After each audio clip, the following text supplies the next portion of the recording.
والصلاة والسلام على سيد الأنبياء والمرسلين أبي القاسم محمد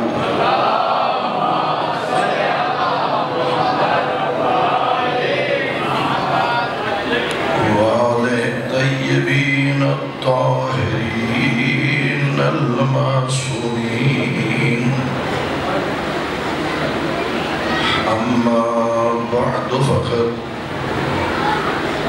قال الله تعالى في كتاب المجيد: بسم الله الرحمن الرحيم.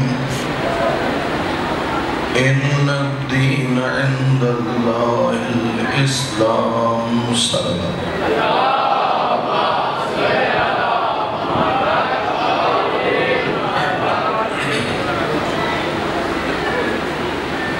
پروردگار عالم نے ارشاد فرمایا،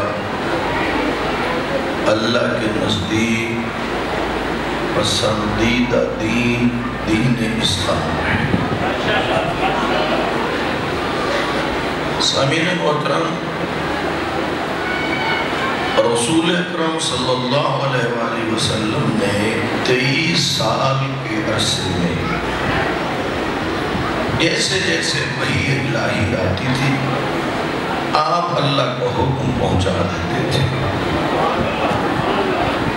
یوں 23 سال میں دین مکمل ہوا۔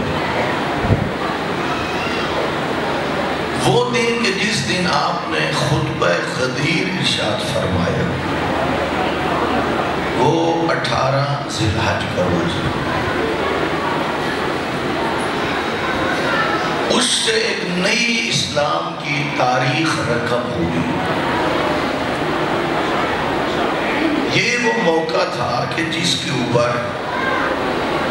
آئندہ دیکھا جانا تھا کون ہے جو رسول خدا کا مطیع ثابت ہوگا، کون ہے جو مخالف ثابت ہوگا۔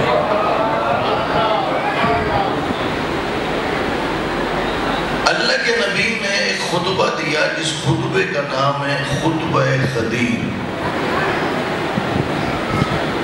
وہ اتنا طولانی خطبہ ہے، اگر بندہ ہر مجلس میں پورا گھنٹہ رسول اکرم کے خطبے کو بیان کرے تو تقریباً 2 عشرے لگ جائیں گے پیغمبر کے خطبے کو بیان ہوتے ہوتے۔ بہت ساری چیزیں ہیں جو کل تک ہم کہتے رہے، نسبی خارجی بغضی رکھنے والے کہتے رہے یہ شیعوں کی اپنی گھڑی ہوئی ہے، لیکن اب کچھ عرصے سے ان کے اپنے برجستہ علماء، انٹرنیشنل سطح پر شہرت رکھنے والے علماء، اب انہوں نے کہا جو شیعہ کہتے ہیں اپنی کتابوں میں دیکھو وہی چیزیں موجود ہیں یا نہیں۔ ہم اتنا کہتے ہیں، چھوڑیے ہماری کتابوں نہ پڑھیے نہ اٹھائیے، جتنا صحیح بخاری شان اہل بیت بتا رہی ہے اتنا تو مان لیجیے، جتنا صحیح مسلم بتا رہی ہے اتنا تو مان لیجیے، جتنا سنن ابن ماجہ میں لکھا اتنا تو مان لیجیے، ترمذی کی تو مان لیجیے، امام نسائی کی تو مان لیجیے، چھوڑ دیجیے شیعوں کو۔ اب یہ بھی ہو رہا ہے کہ کچھ اہل سنت اس خطبے کا بھی تذکرہ کرنا شروع کر چکے ہیں اور فرما رہے ہیں، کیونکہ میرے بھائی نے امام زمان علیہ السلام کے حوالے سے فرمائش کی ہے، تو میں آپ کو خطبہ غدیر میں 12 جملے جو اللہ کے رسول نے اپنے آخری جانشین کے لیے کہے تھے اب وہ میں آپ تک پہنچاتا ہوں۔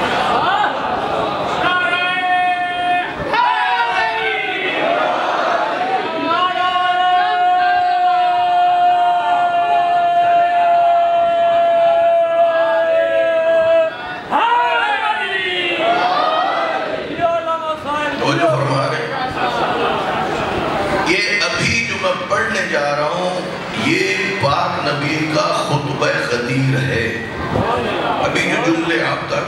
پہنچاؤں گا. اور یوں سمجھیے، اس جگہ سے بیان کر رہا ہوں، یوں سمجھیے اس خطبے میں سے 40% آپ کی گفتگو آپ کے ان کلمات سے پیچھے ہے، 60% اس کے آگے ہے. اللہ کے رسول نے کیا فرمایا؟ ایک طرف انداز پیغمبر یہ تھا، 112 مرتبہ اپنے بھائی علی کی طرف اشارہ کیا اور سمجھایا. دوسری طرف یوں انداز تھا، لوگوں میں نے حکم خدا سے علی اور علی کی 11 بیٹوں کی امامت اور ولایت کا اعلان تم تک پہنچا دیا. یاد رکھنا، اگر اس حکم خدا کا انکار کیا، کل خدا تمہاری توبہ بھی قبول نہیں کرے گا.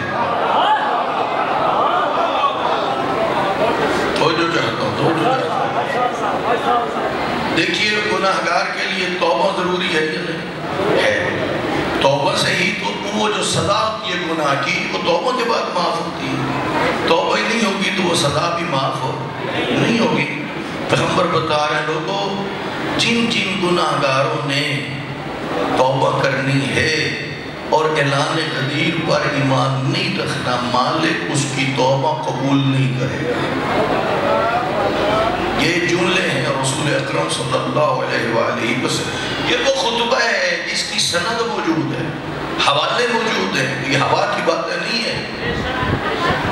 اب اس میں مولا کائنات کا زیادہ تذکرہ کیا اللہ کے رسول نے، چند مرتبہ علی کے بیٹوں کا تذکرہ کیا، اور آخری جانشین کے لیے 12 کلمات ارشاد فرما دیا. تو جو فرما رہے ہیں سنیے، پہلا جملہ جو اللہ کے رسول کا ہے، فرما رہے ہیں الا ان خاتم الائمۃ منا، ائمہ میں سے جو آخری امام ہوگا وہ ہم میں سے ہوگا. اور فرما رہے ہیں دوسرا فرمایا القائم المہدی، وہ قائم ہوگا اور مہدی. اگر پڑھیں آپ، ہر امام نے ظلم کے طوفانوں کے آگے قیام کیا، منحرف قوتوں کے آگے قیام کیا، ہر امام نے قیام کیا. لیکن قائم کا لقب فقط یوسف زہرا کو ملا، باقی کسی امام کا یہ لقب نہیں. یہ فقط آخری امام کا لقب. علامہ فضل اللہ کمپانی نے ایک بڑا خوبصورت جملہ لکھا. انہوں نے کہا چونکہ حالات مختلف تھے، یعنی مولا علی علیہ السلام کے زمانے کے حالات کچھ اور تھے، امام حسن علیہ السلام کے زمانے کے حالات کچھ اور تھے. ہر معصوم کے ایک تو زمانے کے حالات ایک جیسے نہیں تھے، دوسرا استعمار ایک جیسا نہیں تھا، طاغوت ایک جیسا نہیں تھا. حالات بھی بدل رہے تھے اور حکمران بھی بدل رہے تھے. ان کا بڑا خوبصورت جملہ ہے، کہتے ہیں ہر امام نے قیام کیا. کسی کا قیام میدان جنگ میں تھا، کسی کا قیام میدان صلح میں تھا، کسی کا قیام دعاؤں کی شکل میں تھا. اور مولا علی کی زندگی کا ایک حصہ میدان جنگ میں گزرتا ہے. پھر مولا علی دیکھتے ہیں دین تب بچے گا جب علی چپ کر کے بیٹھ جائے. پھر مولا نے وہی رنگ کیا، اور پھر کیا ہوا؟ مولا نے دیکھا پھر مجھے میدان میں اترنا پڑے. ہر امام نے کیا کیا؟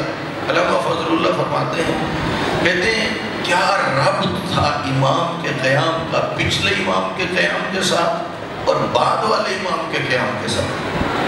کہا ہر امام کا قیام اپنے سے پہلے والے امام کے قیام کا محافظ بنتا تھا، اپنے بعد والے امام کے قیام کے لیے راہ ہموار کرتا تھا.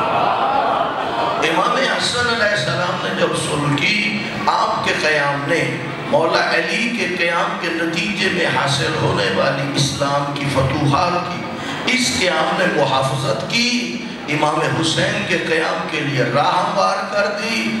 تبھی تو 72 مخلص امام حسین کو مل گئے. ہر امام نے کیا ہے. قیام، لیکن قائم کا لقب کس کے لیے ہے؟ فقط آخری امام کے لیے۔ روایات بہت ساری، اللہ کے رسول اپنی بیٹی کو دیکھتے تھے تو اٹھ کے کھڑے ہو جاتے تھے جب وہ تشریف لے آتے تھے، لیکن نام پہ نہیں اٹھتے تھے، یعنی بی بی کے نام پہ نہیں اٹھتے تھے۔ جب بی بی سامنے آتی تو اللہ کے رسول اٹھ کے کھڑے ہو جاتے ہیں، لیکن آخری امام وہ ہیں کہ جن کا ائمہ اہل بیت کے سامنے تذکرہ ہوتا تو نام سن کے اٹھ کے کھڑے ہو جاتے ہیں۔ تو جو چاہتا ہوں دیکھیے کیا فضیلت ہے میرے مولا کی، چونکہ اب تھوڑی سی محبت کو بڑھانا ہے۔ اللہ کے رسول نے امام زمان کے بارے میں فرمایا ہے خطبہ غدیر میں، بہت پہلے بتا دیا۔ اس وقت اہل سنت کی جتنی کتابیں ہیں ان میں کثرت سے احادیث موجود ہیں کہ نبی کا بیٹا آئے گا اور اس کا نام مہدی ہوگا۔ اہل سنت کے موجود ہیں، وہ تسلیم کرتے ہیں اس بات کو۔ ہمارے ساتھ ان کا اختلاف یہ ہے، ہم کہتے ہیں ان کی ولادت ہو چکی ہے، امام پردہ غیبت میں ہے، وہ کہتے نہیں ابھی ولادت ہونی ہے۔ یہ اختلاف ہے، ورنہ وہ بھی مانتے ہیں اور ہم بھی۔ آپ نے میری گفتگو میں ہمیشہ اہل سنت کو دو حصوں میں تقسیم سمجھنا ہے۔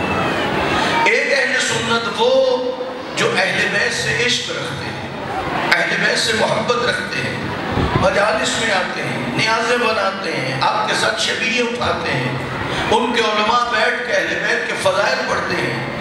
یہ اہل سنت، یہ آنکھوں کا نور ہے، یہ ہماری جان ہے، ہمارے بھائی ہیں۔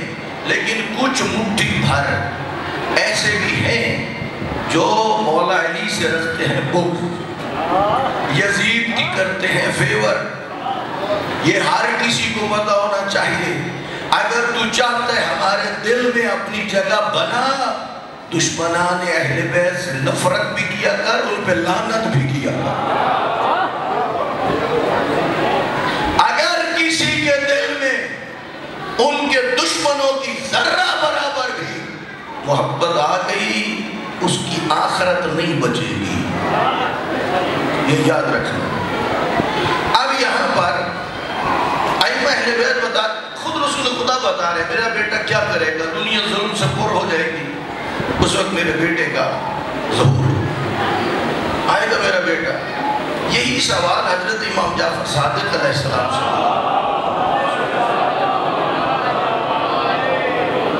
ایک ایسے وقت میں ہوا جب بڑا بنی امیہ اور بنو عباس کے مظالم بہت تھے، لوگ تنگ آ چکے تھے۔ مولا وہ جو آپ کے جد نے کہا تھا میرا بیٹا آئے گا جو ظلم کے خلاف قیام کرے گا، اٹھے گا، مظلوموں کی داد رسی کرے گا، مولا وہ آپ ہیں؟ یہ چھٹے امام سے پوچھ رہے ہیں لوگ، وہ آپ ہیں؟ آپ نے فرمایا وہ میں نہیں۔ الا ولو ادرکتہ لختمتہ حیات ایام حیاتی، کہا وہ میں نہیں، اگر میں نے بھی انہیں در کر لیا تو میں اپنی زندگی ان کی خدمت میں گزار دوں گا۔ تو جو فرمائے یہ بتلا رہے ہیں کہ کیا مقام ہے۔ وہ بڑی عجیب سی بات ہے، جو بغض علی رکھتے ہیں نا، وہ ہر جگہ پہ مسلم باتوں کا بھی انکار کرتے ہیں۔ مثلا وہ کہتے ہیں، شیعہ کہتے ہیں امام مہدی پردہ غیبت میں، ان کی اتنی لمبی عمر کیسے ہو سکتی ہے؟ یہ ایک اعتراض ہوتا ہے۔ توجہ فرما رہے ہیں، اتنی لمبی عمر کس طرح ہو سکے گی؟ یہ باتیں اتنی گہری اور باریک ہوتی ہیں، تھوڑی سی توجہ ہٹی تو بات گزر جائے گی۔ اعتراض ہوتا ہے، اتنی لمبی عمر کیسے؟ اہل سنت نے بھی لکھا ہے جب امام آئیں گے تو آسمان سے حضرت عیسیٰ اتریں گے، یہ اہل سنت کی بتا اتریں گے، اور اس وقت نماز ہوگا اور امام کہیں گے اے عیسیٰ ابن مریم آگے آئیے، تو وہ کہیں گے نہیں میں آپ کی ابتدا میں نماز پڑھوں گا. یہاں سمجھنا دلیل دے رہا ہوں مولا کی طولانی عمر پر تاکہ کہیں بیٹھو تو بات کر سکو. اب کس کا مقام زیادہ ہو گیا؟ امام مہدی علیہ السلام کا. توجہ فرما رہی ہیں. حضرت عیسیٰ کیا ہو گئے بھلا؟ پیچھے کھڑے ہو گئے، مقتدی بنے. ان کا مقام ہو گیا بلند. مسلمانوں جناب عیسیٰ کے بارے میں مانتے ہو کہ وہ سینکڑوں سالوں سے زندہ ہے. جس کا مقام کم ہے وہ زندہ رہ سکتا ہے، جو افضل ہے وہ اتنی عمر نہیں پا سکتا.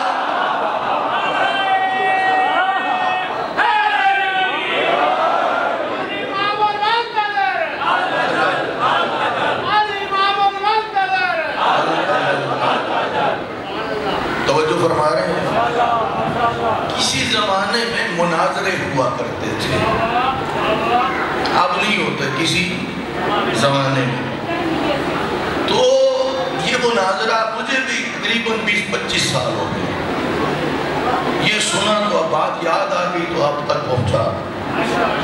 ایک حضرت عیسیٰ کے ماننے والے کا مناظرہ ہو گیا امام مہدی کے ماننے والے کے ساتھ. اب اس نے ثابت کرنا تھا کہ حضرت عیسیٰ افضل ہے، اور امام مہدی کے ماننے والے نے ثابت کرنا تھا کہ حضرت امام مہدی افضل ہے.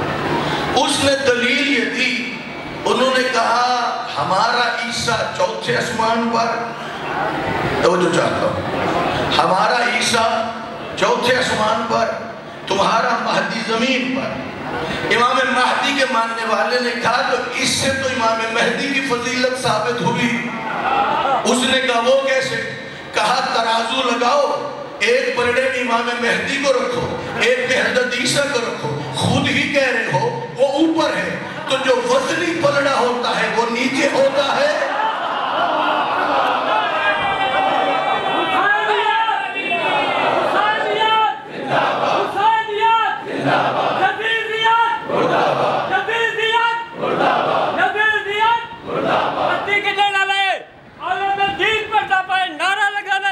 خاموش بیٹھو. نعرہ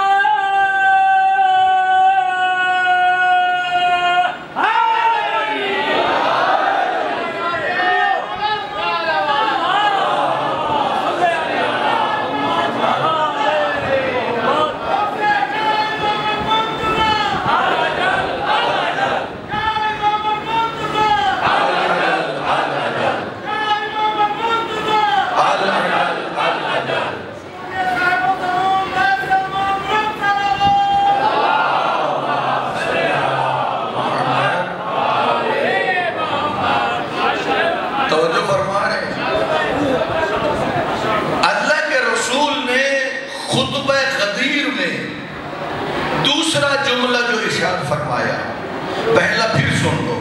الا ان خاتم الائمہ منا، 12 امام ہیں، ان میں جو خاتم ہے، جو آخر میں ہے، وہ ہم میں سے ہے. ایک بار. دوسرا فرمایا القائم المہدی، وہ کون ہے؟ قائم ہے اور مہدی. یہ پہلا جملہ رسول اکرم نے 80,000 سے لے کر 1.25 حاجیوں کے درمیان میں کہا. اگلا جملہ آپ نے کیا کہا؟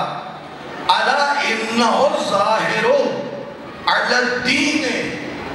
لوگوں، وہ جو ہم میں سے آئے گا مہدی، وہ تمام ادیان پر غالب آئے گا. وہ جو چاہتا ہوں وہ تمام ادیان پہ. اب یہ تھا پیغمبر کے غدیر کے خطبے کا جملہ. اب سنو قرآن کی آیت، سورہ توبہ آیت 33 میں اللہ فرما رہا ہے هو الذی ارسل رسولہ بالہدی ودین الحق. وہ اللہ ہے جس نے اپنا رسول بھیجا، ہدایت کے لیے بھیجا، جن میں اس کو ہدایت ملے اور دین حق لے کے آیا. اب سوال اٹھائیے، اللہ نے وہ رسول ہدایت اور دین حق کے لیے جو بھیجا، وہ چاہتا کیا ہے؟ قرآن کہتا ہے لِيُظْهِرَهُ عَلَى الدِّينِ كُلِّهِ، اس لیے بھیجا آخری رسول تاکہ یہ دین تمام ادیان پر غالب آ جائے. وَلَوْ كَرِهَ الْمُشْرِكُونَ، اگرچہ مشرک اسے پسند نہیں کرتے۔ میں مشکل باتیں چھیڑ دیتا ہوں اور پریشان کبھی نہیں ہوتا، اس لیے کہ مشکل کشا امام کا ماننے والا ہے۔ اللہ طاقت دیتا ہے، اللہ سلیقہ دیتا ہے، اللہ طریقہ دیتا ہے، اور وہ مشکل باتیں بھی مومنین تک پہنچتی ہیں۔ عموماً مزاج یہ ہوتا ہے ہر 30 سیکنڈ کے بعد نعرے والی بات نہ آئے تو پھر سست پڑ جاتے ہیں۔ نہیں، اگر علمی دلائل سننے ہیں، محکم باتیں سننی ہیں، تو پھر اس کے لیے جلد بازی نہیں کرنی، انتظار کرنا ہے۔ پھر مولا کے لیے جتنے نعرے لگانا چاہو لگانے چاہیے، اس لیے کہ یہ نعرے اور تیرا مسائب بیان سبحانہ اس بات کی دلیل ہے تو مولا علی والا ہے۔ اور فرمائے خطبہ قدیر میں اللہ کا رسول فرما رہا ہے وہ جو ہوگا میرا بیٹا وہ تمام ادیان پر غلبہ پائے گا۔ ادھر اللہ قرآن میں فرما رہا ہے کیا بلا کہ میں نے اس لیے بھیجا رسول ہدایت اور دین حق کے ساتھ تاکہ یہ دین تمام ادیان پر غالب آئے۔ یہ جو غلبہ ہوتا ہے نا یہ 2 طرح کا ہوتا ہے، ایک ہوتا ہے غلبہ بالدلیل، ایک ہوتا ہے غلبہ بالقدرت۔ بعض مومن کہتے ہیں انہوں میں لفظ پتہ نہیں کہ تو کٹ ہے، پریشان ہو جائے تو اگر لے آیا ہوں لفظ تو میں لفظ آسان کر کے بتاؤں گا۔ غلبہ بالدلیل کسے کہتے ہیں؟ کیا آپ کے اہل سنت دوست ہیں یا نہیں، کلیگ ہیں یا نہیں، کبھی کبھی آپ کی باتیں ہوتی ہیں یا نہیں، اس وقت کیا ہوتا ہے وہ اپنا نظریہ اور اس پہ دلیل دیتے ہیں، آپ اپنا نظریہ اور اس پہ دلیل دیتے ہیں۔ بس جس کی دلیل مضبوط ہوتی ہے اسی کو کہتے ہیں کہ یہ جیت گیا، کیا ہو گیا، اور تھوڑا اس کو اور لفظوں کا لباس پہنائیں تو آپ کہیں گے اس سے غلبہ حاصل ہو گیا ہے۔ کون سا والا غلبہ؟ غلبہ بالقدرت۔ چونکہ حدیث میں بھی غلبے کی بات آئی ہے، آیت میں بھی غلبے کی، تو میں اس لیے غلبے کی وضاحت کر رہا ہوں۔ پیغمبر نے فرمایا لوگو اللہ سے ڈرو، اس پہ ایمان لے آؤ، تم مر جاؤ گے پھر اللہ تمہیں قبروں سے اٹھائے گا، اور روز قیامت اللہ تم میں سے نیک لوگوں کو جنت اور بروں کو جہنم دے گا۔ جن کو بتا رہے تھے انہوں نے کہا جی ہم نے جو اب قیامت کہہ رہے ہو ہم نے قیامت کو ماننا ہی کوئی نہیں، ہم نہیں مانتے۔ اللہ کے رسول نے فرمایا درمیان میں رکاوٹ کون سی چیز ہے، کیوں نہیں مان رہے؟ انہوں نے کہا کہ دلیل یہ ہے جب بندہ قبر میں چلا جاتا ہے ایک عرصے کے بعد بالآخر یہ گوشت مٹی میں ختم ہو جاتا ہے، ہڈیاں ختم ہو جاتی ہیں، آپ کہہ رہے ہیں قبر سے اٹھایا جائے گا اور حساب و کتاب ہوگا۔ ہماری عقل نہیں مانتی کہ کیسے قبر سے اٹھے، جب یہ ہم نہیں مانتے تو ہم قیامت کو بھی، ان کا نظریہ بھی آپ نے سن لیا، ان کی دلیل بھی سن لی، اب اللہ کے رسول کا نظریہ کہ قیامت ہے، دلیل کیا دی؟ فرمایا وہی اتری جب تم پیدا نہ ہوئے تھے تو تم لیسا بشے تھے، ابھی قبر میں کم از کم دفنائے تو گئے ہو۔ فرمایا وہ اللہ جو لیسا بشے سے شے بنا سکتا ہے کیا وہ قبر سے دوبارہ نہیں اٹھا سکتا؟ ان کی بھی دلیل ادھر اللہ کے رسول کی بھی دلیل، کس کی دلیل مضبوط ہے؟ اللہ کے رسول کی۔ تو رسول خدا کو اس پر غلبہ حاصل ہوا، اس غلبے کو کیا کہتے ہیں؟ بالدلیل غلبہ۔ نجران کے نصارہ آئے، اللہ کے رسول نے کہا تمہیں اسلام کی دعوت دیتا ہوں، انہوں نے کہا ہم پہلے اسلام پر ہیں۔ آپ نے فرمایا صلیب کی پرستش کرتے ہو، خنزیر کے گوشت کو حلال سمجھتے ہو، عیسیٰ ابن مریم کو نعوذ باللہ اللہ کا بیٹا کہتے ہو، یہ کیسا اسلام ہوا؟ انہوں نے کہا ہم دلیل رکھتے ہیں۔ آپ نے فرمایا کیا؟ کہا چونکہ عیسیٰ کا باپ نہیں، اس لیے ہم یہ عقیدہ رکھتے ہیں کہ وہ اللہ کا بیٹا ہے۔ پیغمبر نے فوراً دلیل دی، فرمایا اگر یہی بات ہے تو یہی عقیدہ آدم کے بارے نعرے کیوں نہیں رکھتے؟ آدم کی تو نہ ماں ہے اور نہ باپ۔ اب ان کے پاس کوئی جواب نہیں تھا، پیغمبر ان پہ غالب آ گئے۔ کس چیز کے ذریعے غالب آ گئے؟ دلیل کے ذریعے۔ بات پہنچ رہی نہیں پہنچ رہی؟ علامہ ہلی سے ہو گیا مناظرہ ایک ملحد کا، وہ کہتا تھا کائنات خود بخود بنی، علامہ ہلی کہتے تھے خود بخود نہیں بنی، اس کا بنانے والا ہے اور وہ اللہ ہے۔ آیت لے آئے جو اللہ کا منکر ہے، اس نے اللہ کا کلام کیا ماننا ہے؟ جو رسول خدا کی فرمان لے آئے، جب وہ رسول اللہ کو نہیں مانتا تو کلام کو کیا مانے گا؟ حضرت علامہ ہلی نے کہا فلاں دن اتنے ٹائم پہ ہوگا مناظرہ، طے ہو گیا۔ چونکہ مناظرے کے کچھ اپنے اصول اور ضوابط ہیں، جب فریق مخالف حقائق سے بھاگنے لگ جائے پھر اسے قابو کرنے کے لیے کچھ چیزیں فرض کی جاتی ہیں۔ سمجھ آ رہی بات کی؟ علامہ ہلی نے کہا فلاں دن فلاں ٹائم پہ مناظرہ ہوگا، اس نے کہا ٹھیک ہے۔ یہ جان بوجھ کر یہ تاخیر سے آئے، مثلا صبح 10 بجے کا ٹائم تھا اور یہ 2 بجے آئے، اس نے فوری شکوہ کیا کہ آج آپ نے ٹائم طے کیا تھا اس پہ کیوں نہیں آئے؟ انہوں نے کہا محسوس نہ کرنا، راستے میں دریا تھا اور دریا عبور کرنے کے لیے کوئی ذریعہ نہیں تھا، اس لیے دیر ہو گئی۔ اب اس نے وہ مناظرہ چھوڑ دیا، اس نے اس بات میں دلچسپی لی، اچھا جب ذریعہ نہیں تھا تو دریا عبور کیسے کیا؟ لیکن پچھلی بات ذہن میں رہی، وہ کہتا تھا کائنات خود بخود بنی ہے، اور علامہ ہلی کیا کہتے تھے؟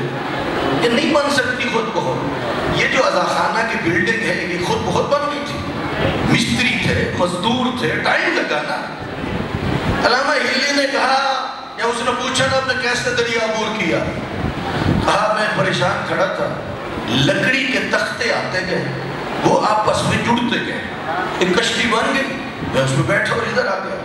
اس نے کہا کہ کیا کہا؟ خود بخود بن گئی؟ کہا اس کا میں نہیں مانتا، بغیر کاریگر کے کشتی کیسے بن گئی؟ نہیں توجہ کی، نہیں توجہ کی۔ علامہ ہلی نے پھر دہرایا، کہا بغیر کاریگر کے بنی، اس نے کہا میں نہیں مانتا۔ گویا علامہ ہلی اسے پکا کرنا چاہتے تھے، ہوں ہتھی چڑھتا نہیں ہے جی، وہ کہتے ہیں میں نہیں مانتا۔ علامہ ہلی نے کہا اپنی عقل کا علاج کروا، جب تیرے عقل کہتا ہے بغیر بنانے والے کے چھوٹی سی کشتی نہیں بن سکتی، کیوں ضد کرتا ہے کہ کائنات خود بخود بن گئی؟ اب کون جیتا؟ علامہ ہلی۔ اسی کو حدیث اور آیت میں کہا گیا ہے غلبہ۔ یہ کون سا غلبہ ہے؟ دلیل کے ذریعے۔ میرے خیال میں یہ 3 مثالوں کے بعد اب غلبہ بالدلیل سمجھ آ گیا ہوگا۔ دوسرا غلبہ ہے غلبہ بالقدرت۔ جب 2 پہلوان کشتی کرتے ہیں اور ایک گرا کے دوسرے کے سینے پہ چڑھ جائے تو وہ جیت گیا، اب اس پہ آ گیا غالب۔ تو اس غلبے کا یہ کس طرح اس نے حاصل کیا؟ سینے پہ چڑھ کے اس نے آیتیں سنائی تھی، حدیثیں سنائی تھی، عقلی دلائل دیے تھے۔ نہیں، ان 2 پہلوانوں میں سے جس کے بازوؤں میں زیادہ طاقت تھی وہ غالب آ گیا، دوسرے کو گرا دیا۔ اسے کہتے ہیں غلبہ بالقدرت۔ توجہ فرما رہے ہیں؟ اچھا، انڈیا نے پاکستان پہ حملہ کیا، 4 دن شرارتیں کرتا رہا اور مختلف جگہوں پہ اٹیک کرتا رہا۔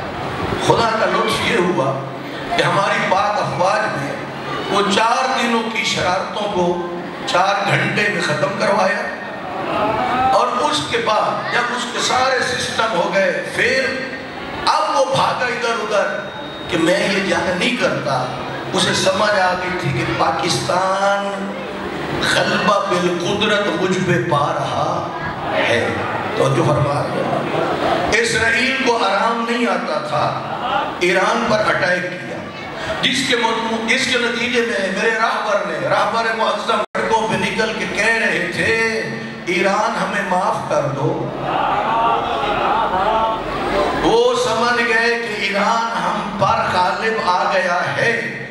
کے ذریعے غالب آ گیا ہے بالقدرت. اب بات روشن ہو گئی ہمیں. اللہ چاہتا ہے، قرآن میں خدا فرما رہا ہے هو الذی ارسل رسولہ جیان پر آ جائے غالب.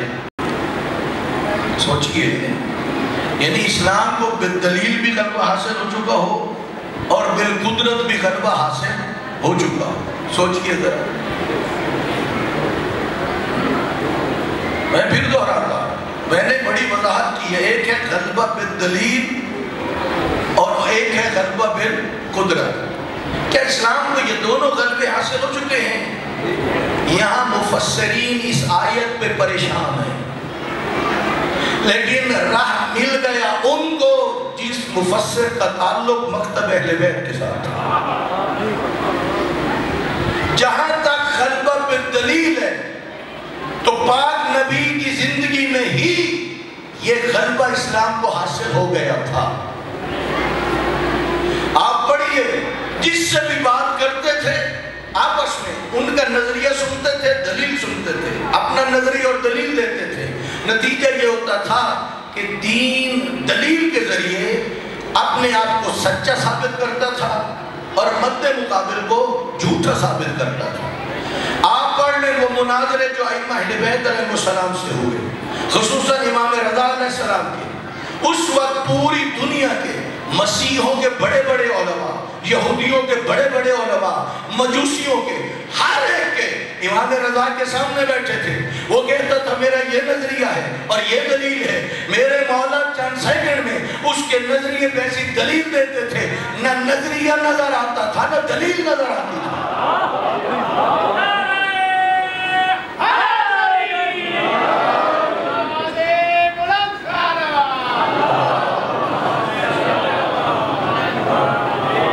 توجہ فرما رہے ہیں. اسلام کو غلبہ بالدلیل پاک نبی کی زندگی میں حاصل ہو گیا تھا، لیکن اس وقت جبر نہیں تھا.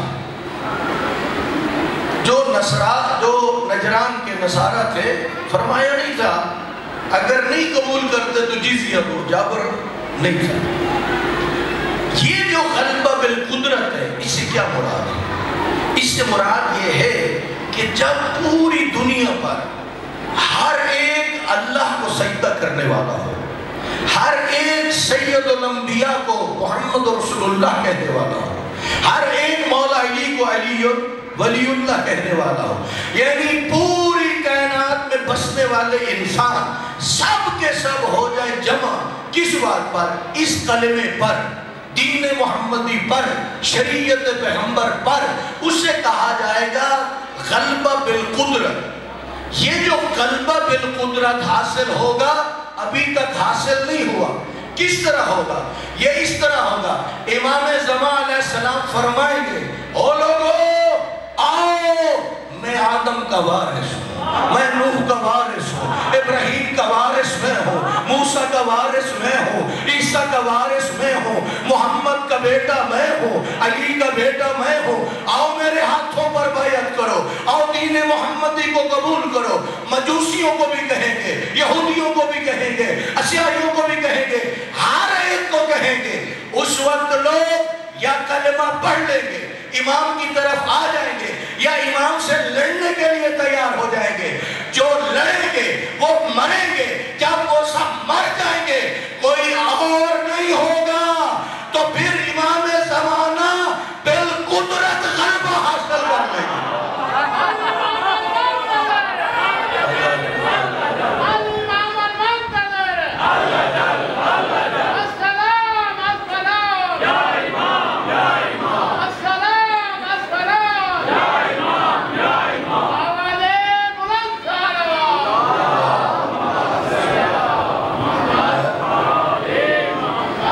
فرما رہے ہیں خطبہ خدیر میں فرمایا رسول اللہ نے کیا بنا؟ فرمایا الا انہ الظاہر علی الدین، میرا بیٹا وہ ہے جسے اللہ تمام ادیان پر غلبہ عطا کر دے گا. کوئی نہیں رہے گا منکر خدا، نہیں رہے گا منکر رسول خدا، نہیں رہے گا منکر ولایت علی. یا اس دائرے میں آؤ یا پھر آؤ یوسف زہرا سے لڑنے کے لیے آ جاؤ، مقابلہ کرنے کے لیے آ جاؤ. آج امریکہ ان کا پریزیڈنٹ کہتا ہے، ایران سے کہتا ہے امریکہ کے پاس بڑے مہلک ہتھیار ہیں. کہتا یا نہیں کہتا؟ ایسے کسی کے پاس ہتھیار نہیں ہے. بڑی طاقت ہے امریکہ کی، بار بار کہہ رہا ہے. یاد رکھنا جب یوسف زہرا قیام فرمائیں گے، اے پریزیڈنٹ امریکہ یاد رکھ، نہ تیرے مہلک ہتھیار بچیں گے نہ تو بچیں گے. تجھے کیا پتا کہ یوسف زہرا کی طاقت کیا ہے؟ تو کیا سمجھے کہ نبی کے بیٹے کی طاقت کیا ہے؟ تو نے ابھی یوسف زہرا کی طاقت نہیں دیکھی. اگر اس کی طاقت کو سمجھنا ہے تو پھر رہبر معظم نے اپنے زمانے کے امام کو یاد کر کے تجھے جھلک دکھا دی ہے. جب ہماری طاقت یہ ہے تو یوسف زہرا کی طاقت کیا ہے؟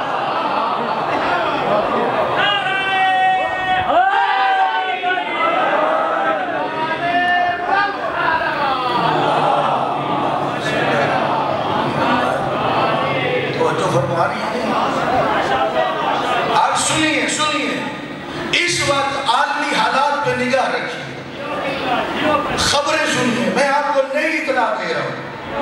کچھ عرصہ پہلے محمد بن سلمان کا انٹرویو آیا تھا. اسے پوچھا گیا تم لوگ ایران سے الگ تھلگ کیوں رہتے ہو؟ ایران کے قریب کیوں نہیں ہوتے؟ تعلق کیوں نہیں رکھتے؟ وجہ کیا ہے؟ وہ کہنے لگا وجہ یہ ہے، کہتے ہیں کہ امام مہدی آئے گا اور مکہ پہ آ کے پرچم بلند کرے گا اور ایرانی بیٹھے ہیں ان کی انتظار میں. ظاہر ہے جب وہ بلند کریں گے تو آل سعود کی حکومت نہیں رہے گی. پھر اوپر سے ان کے علماء بھی کہتے ہیں کہ نبی کا بیٹا آئے گا، خود اہل سنت کہتے ہیں.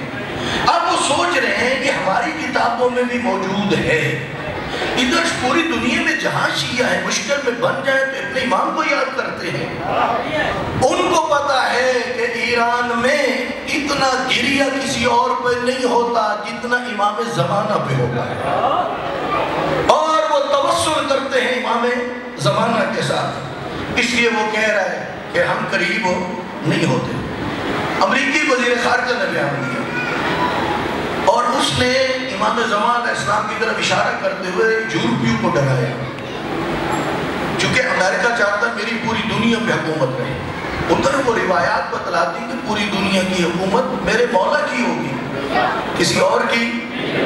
اب وہ اپنی جگہ مرتے ہیں کہ ہماری چاہت چلی جائے گی، ہماری خواہش چلی جائے گی، جو ہم چاہتے ہیں وہ نہ ہو سکے گا. یہاں مولا علی کا وہ جملہ سنا جب میدان خیبر میں پیغمبر نے اعلان کیا تھا لَأُعْطِيَنَّ هَذِهِ الرَّایَةَ رَجُلًا قَرَارًا، اسے علم عطا کروں گا جو مرد ہو. اللہ اور اللہ کا رسول اس سے محبت کرتا ہوگا، وہ اللہ اور اللہ کے رسول سے محبت کرتے ہوں گے، اللہ ان کے دونوں ہاتھوں پہ فتح رکھے گا. مولا علی وہاں موجود نہیں تھے. کچھ کہتے مدینے میں تھے، کچھ کہتے تھے خیمے میں تھے. آپ کی آنکھوں میں تکلیف تھی. وہیں سے کوئی صحابی اٹھا اور اس نے جا کے مولا علی سے کہا یا علی، اللہ کے رسول نے یوں اعلان کیا ہے، پتہ نہیں کل علم کس کو ملتا ہے. اعلان کیا اللہ کے رسول نے. اس وقت مولا علی نے جملہ کہا اللہم لا مانع لما اعطیت. پروردگارا جب تو کسی کو فضیلتوں کے لیے چن لیتا ہے تو پھر کوئی درمیان میں رکاوٹ بن نہیں سکتا. نہیں توجہ کی آپ نے؟ جب تو چن لیتا ہے. اچھا نہیں بات سمجھ میں آئی؟ بنی امیہ نے برسر منبر مولا علی پہ سب و شتم کیا یا نہ کیا؟ ان کے جو خطیب جمعہ ہوتے تھے وہ جمعے کے خطبے میں سب و شتم کرتے تھے. جس بچے کا نام علی اسے قتل کرنا ہے. سب کچھ ہوا یا نہ ہوا؟ مولا علی کا ذکر نہ رہے، مولا علی کے چاہنے والے نہ رہے. بنی امیہ کے نمک خاروں اتنا بتلا تمہارا باپ دادا کامیاب ہو گیا. وہ نہیں ہوئے تو تو بھی کامیاب نہیں ہوگا۔ اس کا مطلب ہے وہ چاہتا ہے میں علی کو بلند رکھوں، بنی امیہ اور ان کے نمخار کہتے ہیں کہ یہ بلندی نہ رہے، مولا علی کہہ رہے پروردگارا جب تو بلندیاں چاہتا ہے تو کوئی گرا نہیں سکتا، وہ جو چاہتا ہوں۔ اچھا کئی ہوتے ہیں جو مصنوعی بلند ہونا چاہتے ہیں، ہوتے نہیں ہیں، جیسے کہ بعض حدیث گھڑی گئی، اہل بیت کی شان میں دیکھا کہ فلاں حدیث ہے، اسی میں اضافہ کر دیا تاکہ ہمارا قد بھی کیا ہو جائے بڑا۔ مولا علی نے کہا وَلَا مُعْتِمْ لِمَا مَنَعَكَ، مالک جب تیرا ارادہ نہیں ہے کسی کو بلند کرنا تو پوری دنیا اکٹھی ہو جائے اسے بافضیلت نہیں بنا سکتا۔ تو جو فرما دیا تم کر لو کوششیں جتنی کرنا چاہتے ہو، کر لو میٹنگیں جتنی کرنا چاہتے ہو، کر لو سازشیں جتنی کرنا چاہتے ہو، یاد رکھ لو اس وقت آج تم یہ کہتے ہو ہمارے پاس وہ ہتھیار ہے، فلاں ہتھیار ہے، اتنی بڑی ٹیکنالوجی ہے، جب یوسف زہرا آئے گا نہ ہی تیری ٹیکنالوجی کام کرے گی، نہ تیرا اسلحہ کام کرے گا، نہ تیرا دماغ کام کرے گا، اس وقت وہی کچھ ہوگا جو یوسف زہرا چاہتا۔ تو جو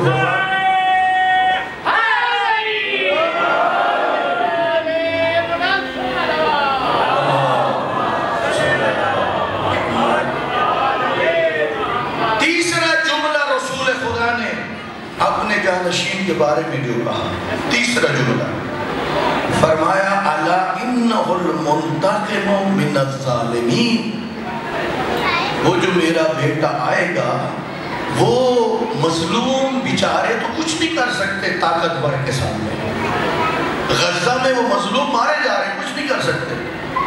آج نبی نے بتایا جو میرا بیٹا ہوگا وہ آئے گا، وہ مظلوموں کا خون کا انتقام لے گا۔ جو چاہتا ہوں یہ کام کرے گا کون بھلا؟ میرا۔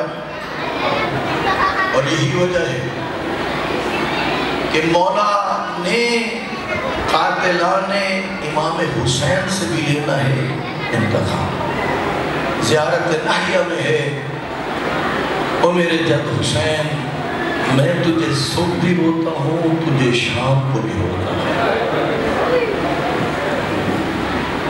امام زمان علیہ السلام گریہ کرتے ہیں، اپنے جد مولا حسین کو یاد کرتے ہیں۔ امام حسین نے اس دین کو بچانے کے لیے بڑی بڑی قربانیاں دی تھی۔ جب اصحاب مارے گئے ہاشمیوں کی باری آئی، سب سے پہلے وہ ہاشمی اجازت لینے کے لیے آیا جو ہم شکل پیغمبر تھا، سامنے آ کے کھڑے ہو گئے، کہا مولا مجھے اجازت دیجیے، بابا مجھے اجازت دیجیے، میں آپ کے دشمنوں سے لڑنا چاہتا ہوں۔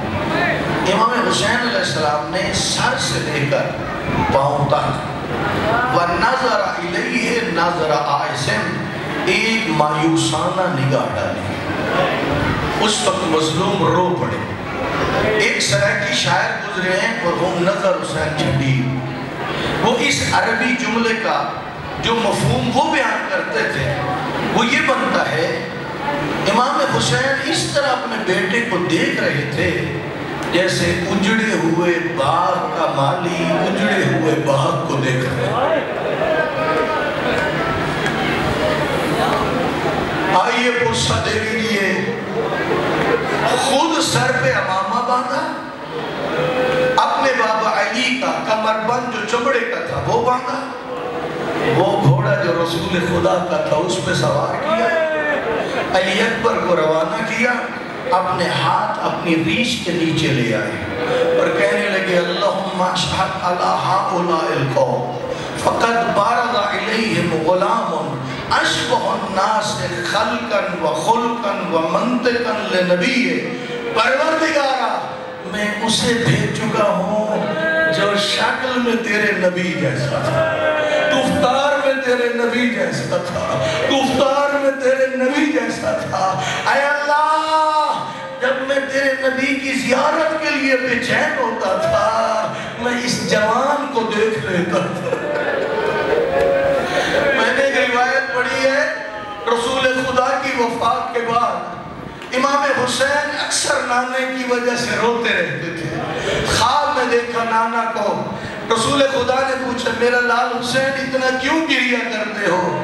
نانا کیوں نہ گریا کرو، میں آپ کے لیے بڑا بے چین ہوتا ہوں، بڑا اداس ہوتا ہوں۔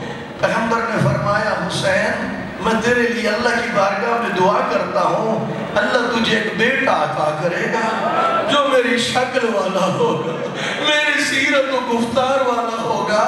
میں نے پڑھا ہے، بزرگ علماء نے لکھا ہے، مدینے کے اطراف کے لوگ جب یہ خبریں پھیلنے لگے کہ اللہ نے امام حسین کو بیٹا دیا ہے جو پیغمبر کی شکلوں والا ہے، مدینے کے لوگ آتے تھے اطراف کے، پیغمبر کے دروازے، مولا حسین کے دروازے پہ دستک دیتے تھے، کہتے تھے آپ کو تکلیف دے رہے ہیں، آپ ذرا اس شہزادے کی زیارت تو کروا دیجیے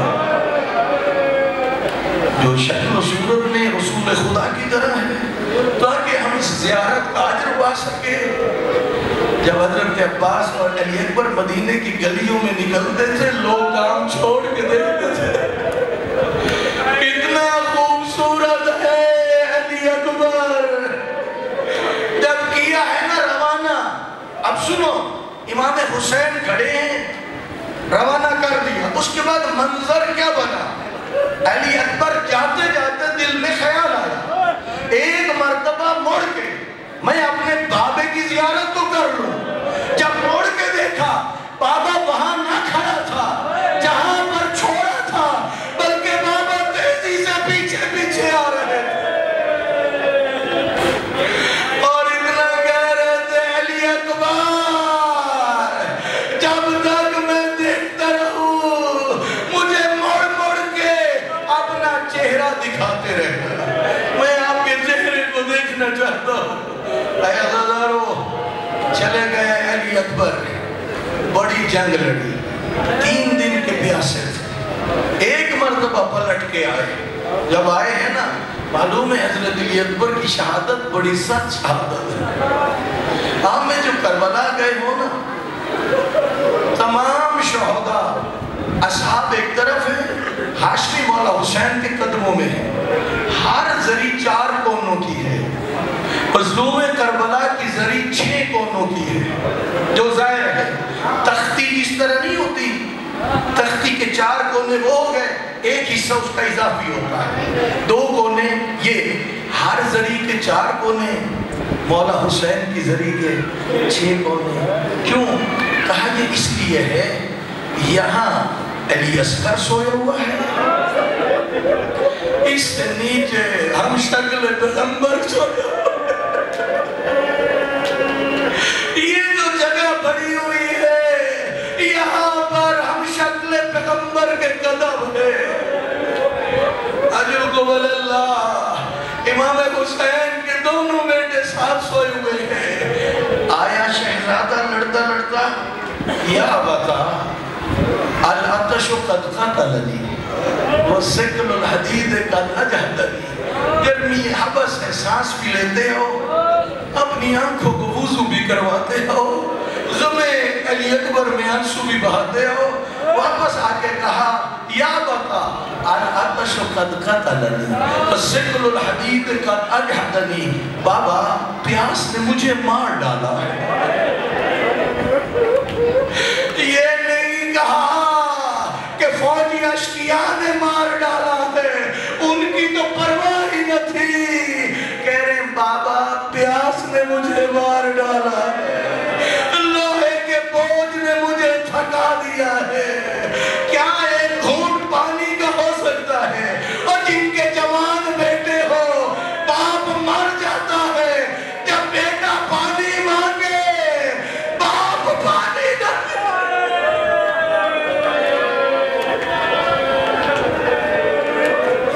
امتحان الہی تھا۔ امام حسین تو بغیر موسم سے، علی اکبر نے کہا بابا گور کھانے تھے، جنت سے منگوا کے دے دیے، موسم بھی نہیں تھا لیکن ادھر امتحان الہی تھا۔ میرا لال اپنی زبان میرے دہن میں دے، فوراً پیچھے اٹھے، بابا آپ کا دہن تو خشک ہے۔ پھر آپ نے اپنی انگشتری اتاری دی، کہا یہ اپنے دہن میں لو، کہا بیٹا جب نانا حوض کوثر پہ تجھے سیراب کرے گا۔ اب جب ہم شکل پیغمبر چلنے لگے، خیمے سے ایک نحیف سی آواز آئی، علی اکبر ذرا رک جاؤ۔ مڑ کے جو دیکھا، عصا کے سہارے عابد بیمار پڑ رہے تھے۔ کیا بھائی کو نہیں ملو گے؟ پھر خیموں میں آئے، دونوں بھائیوں نے اپنے بازو ایک دوسرے کے گلے میں ڈال دیا، بیویوں نے ہلکا بنا لیا، بڑا بازو ڈال دیے۔ اب جس کا دل آتا تھا وہ تلوار سے حملہ کرتا تھا، جس کا دل آتا تھا وہ نیزے سے حملہ کرتا تھا، جس کا دل آتا تھا وہ تیر چھوڑتا تھا۔ کہا بابا میری مدد کو آئی۔ ادھر مولا حسین چلے، سنی علماء نے بتایا ہے حالت کیا تھی۔ غریب کربلا کبھی اٹھتے تھے، کبھی بیٹھ جاتے تھے، کبھی گر جاتے تھے، اور اس طرح بچہ کوہنیوں کے بھل چلتا ہے، یوں زہرا کا لال، آنکھوں کے آگے اندھیرا چھا گیا۔ او میرا علی اکبر،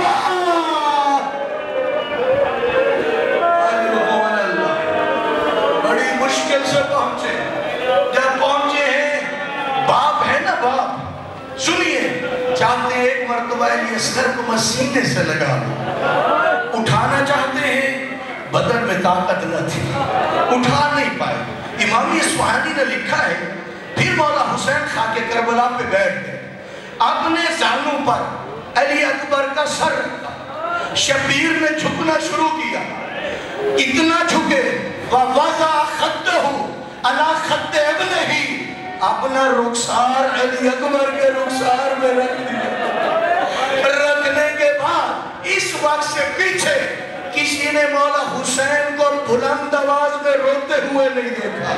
اب بلند آواز میں رو کے کہہ رہے تھے، عَلَى الدُّنْيَا بَعْدَكَ الْأَفْعَالِ، علی اکبر تیرے بعد میری دنیا ختم ہو گئی۔ او میرا لال، اب حضرت علی اکبر کے لہو لگا ہوا تھا، لبوں کو صاف کر رہے تھے، چوم رہے تھے، دندان مبارک کے بوسے لیے، لیتے لیتے کہہ رہے تھے، میرا لال تو دنیا کے غموں سے نجات پا گیا، اپنے بابا کو اکیلا چھوڑ گیا۔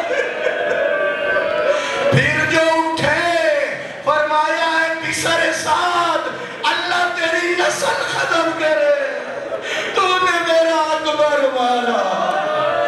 آپ بوڑھا باپ ہے، جوان بیٹا ہے، بدن میں طاقت نہیں ہے، اکبر کو کیسے لے چلوں؟ اشارہ کیا، جو بچ گئے ہو میری مدد کو، میں اکبر نہیں اٹھا سکتا۔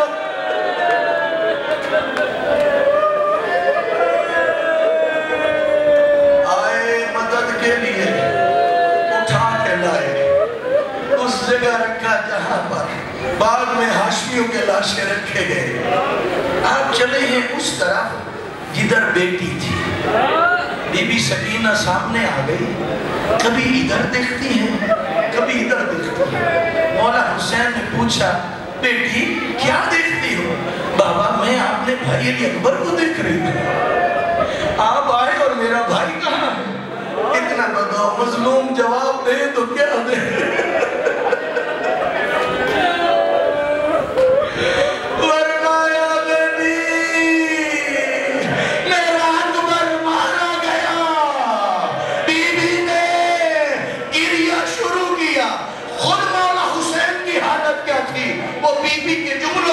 چلتا ہے، اس وقت امام نے کہا بیٹی صبر کرو۔ بی بی کہنے لگی بابا کیسے وہ بہنیں صبر کریں، جن کا جوان بھائی مارا جائے اور جن کے باپ